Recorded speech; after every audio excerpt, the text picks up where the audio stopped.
Good morning now, and welcome back to the reading of God's Word. We are at the end of the week now, and we've got two very small letters that we're going to look at. And we're going to look at the letter to Titus.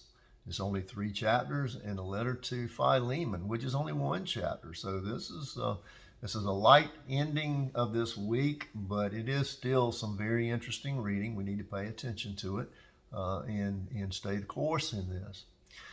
So Paul writes a letter to Titus, and this letter is approximately at the same time he writes 1 Timothy, the letter to Timothy, the first one he wrote. He's writing these letters to these men that are overseeing more than one church. And what he's doing is establishing doctrine and guidance and how to select the right leaders and teachers, to put them in places where it is so that the doctrine, the good news, the gospel will not be be affected by false teachings or any other information that comes into the church. Remember, there's two ways that the church can get corrupted, and one is from the top down, and the other is from the bottom up. The top down is probably easier to deal with because you can select the best people and put them up there, but those guys have to be tested. Those guys, everyone that comes in as a teacher, a pastor, a deacon, must be tested first and observed and heard, really. And so, but from the bottom up problem, that is the issues where all of the congregation can bring their practices into the church, and it begins to filtrate within the church, and then it's the problem of the leadership to dispel that, to get it out of the church. So there's always an attack there. So Paul is writing here this letter to Titus, giving him the same kind of guidance that he had given in the first letter to Timothy. And Titus was a Greek. He was a Greek and a traveling companion of Paul for a long time. He'd been in several different places with Paul, and Paul had sent him to the Isle of Crete. Now, this Isle of Crete was a prominent place. It really is a shipping lane.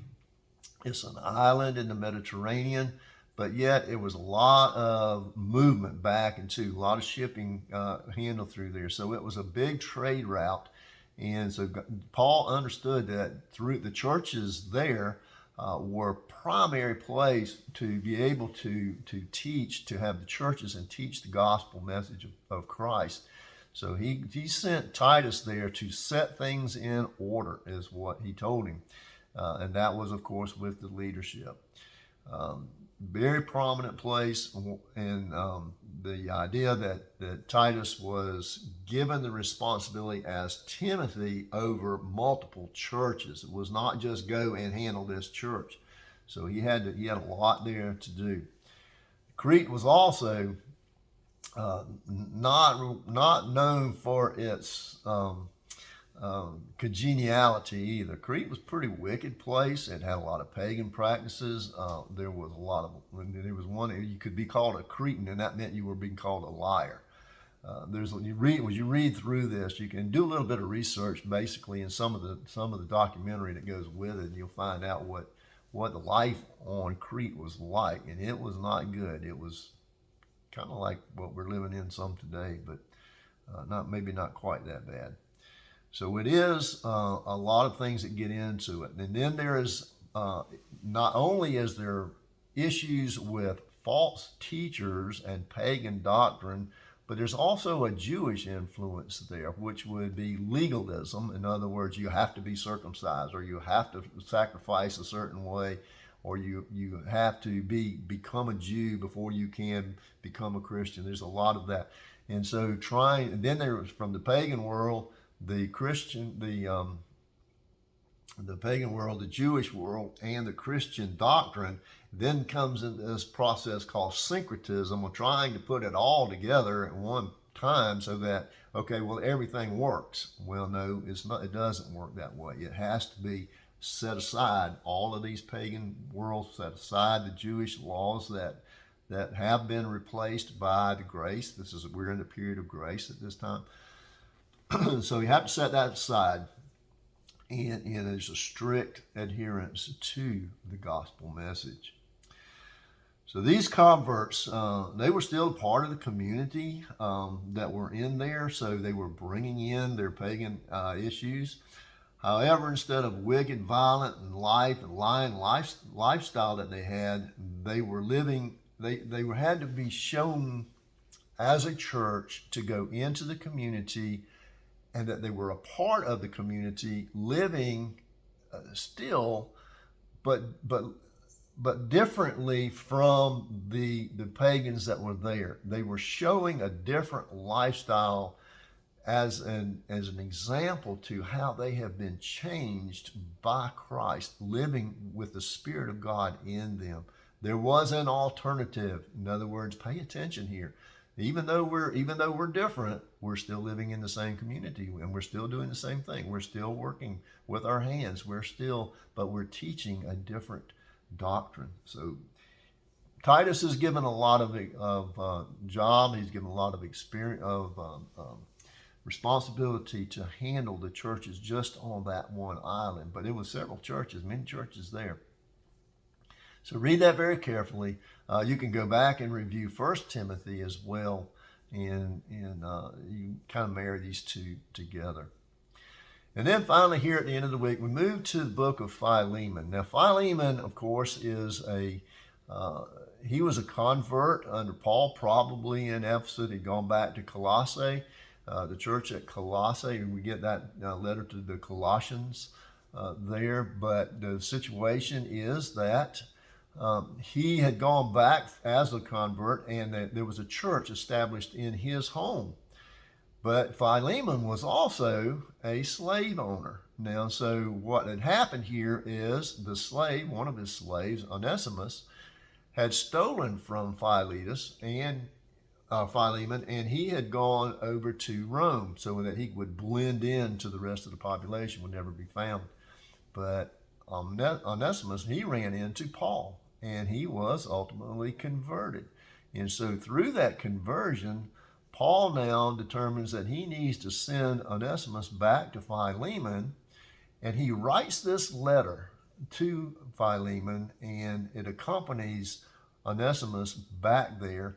And in that day, we know that slavery, masters and slaves, was very, very, very common. It was probably half of all of the civilization there in the Roman Empire was probably a slave, or the other half a master, one way or the other. It was a very common thing.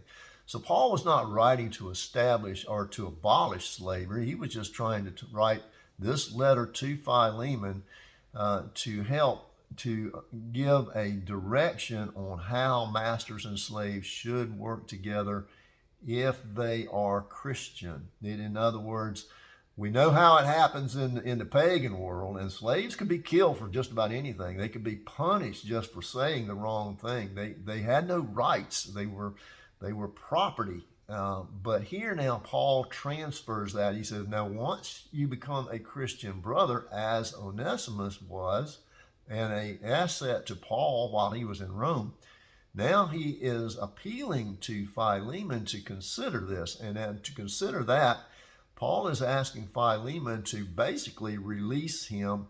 But the whole letter, when you get down to it, the whole letter is about forgiveness. Forgive him for the wrong that he has done. And Paul goes on to say, if he's stolen anything from you, whatever it is that he's done against you, then you charge that to my account, he would say.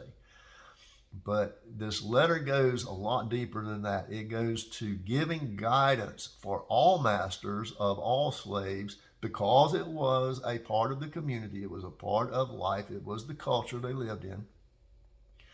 And the slave himself, how to give the proper service to the master. And if these two join each other, that how to live in this society and basically do their part. I mean, each one the master was going to be the master, and the slave was going to be the slave. But it marries them together in being a Christian brother. This Christian brother now changes everything as far as how we treat one another. So this letter gives a guidance to Philemon, but it also gives guidance then to all of the slaveholders, slave masters that are Christians. So very important letter here. It is a doctrinal letter on how we are to treat one another. And so he gets deep into that. It's a very, very short letter. It's just one chapter, but it has a lot of the doctrine in it, how we are to treat one another. So with that, this brings us to the end of this week. We've been through 5 books, so I pray that God is giving you some insight and understanding. And we'll close now with asking God to bless the reading of His Word.